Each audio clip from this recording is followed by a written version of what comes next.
যুক্তরাজ্য সরকারের প্রস্তাবিত ডিসেবিলিটি বেনিফিট সংস্কার নিয়ে ওয়েলসে দেখা দিয়েছে চরম উদ্বেগ, ক্ষোভ ও হতাশা। বিশেষজ্ঞ ও অধিকার কর্মীদের মতে বেনিফিট কাটছাঁটের ফলে ওয়েলসের শত শত মানুষ দারিদ্র্যের আরও গভীরে তলিয়ে যাবে। নতুন গবেষণায় উঠে এসেছে, প্রস্তাবিত পরিবর্তন কার্যকর হলে ওয়েলসে অন্তত 1,90,000 মানুষের আয় 60% পর্যন্ত কমে যেতে পারে। এদের অনেকে প্রতিদিনের জীবন চালাতে নির্ভর করেন পার্সোনাল ইন্ডিপেন্ডেন্স পেমেন্টস নামে পরিচিত এই বেনিফিটের ওপর। পলিসি ইন প্র্যাকটিস নামের এই গবেষণা সংস্থার প্রতিবেদন বলছে, যুক্তরাজ্যের গড়ের চেয়ে ওয়েলসে প্রতিবন্ধী মানুষের হার অনেক বেশি, প্রায় 27%। কর্মক্ষম জনগোষ্ঠীর মধ্যে এই হার আরও বেশি, যা ইংল্যান্ডের তুলনায় প্রায় দ্বিগুণ। ডিসেবিলিটি ওয়েলসের প্রধান নির্বাহী রিয়ান ডেভিস বলেন, মানুষ রীতিমতো আতঙ্কে আছেন, কেউ কেউ আত্মহত্যার কথাও ভাবছেন।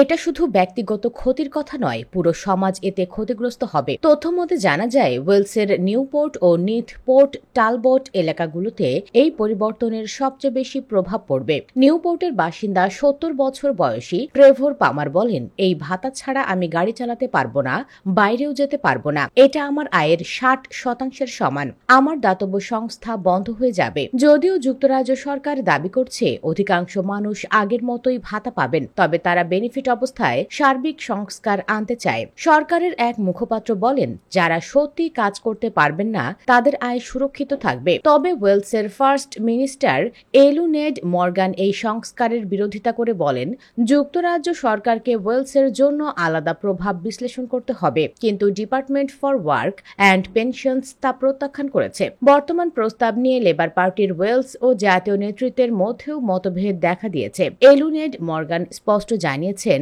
তিনি লন্ডনের লেবার নেতৃত্বে ধৈর্য হারাচ্ছেন। এই পরিবর্তনের ফলে যুক্তরাজ্যের প্রায় 30 লক্ষ পরিবার ক্ষতিগ্রস্ত হবে বলে আশঙ্কা করা হচ্ছে।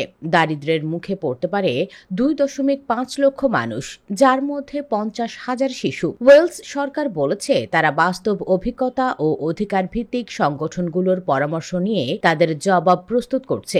তারা যুক্তরাজ্য সরকারকেও আহ্বান জানিয়েছে, ওয়েলসবাসীর কণ্ঠকে যেন অবহেলা না করা হয়। এই প্রস্তাবিত সংস্কার কেবল ভাতার পরিমাণ নয়, যুক্তরাজ্যের নীতিগত দ্বিচারিতা, অবহেলা ও গরিব বান্ধব মনোভাবের ঘাটতির প্রতিফলন বলে মনে করেন বিশ্লেষকেরা। ব্রিটেনে বসবাসরত অসহায় মানুষদের জীবনে নেমে আসতে যাচ্ছে আরেক দফা দুর্যোগ, যার বিপরীতে ওয়েলসের জনগণ ক্ষোভে ফুঁসছেন আর সরকার চোখ বুজে বসে আছে। এদিকে ব্রিটিশ বাংলাদেশি অধিকার কর্মী এবং স্থানীয় সংগঠনের প্রতিনিধিরা বলছেন, লন্ডনের টাওয়ার হ্যামলেটস ও বার্মিং ড্যাগেনহামের মতো এলাকায় অনেক বাংলাদেশি পরিবার বেনিফিটের ওপর নির্ভরশীল। আমাদের কমিউনিটিতে বহু প্রবীণ, অসুস্থ এবং প্রতিবন্ধী ব্যক্তি আছেন যারা পিআইপি এর ওপর সম্পূর্ণ নির্ভরশীল। সরকার যদি এটি কমিয়ে দেয় তাহলে তারা বাঁচবে কিভাবে? এমন মন্তব্য করেছেন ইলফোর্ডের একজন বাংলাদেশি সামাজিক সংগঠনের কর্মী।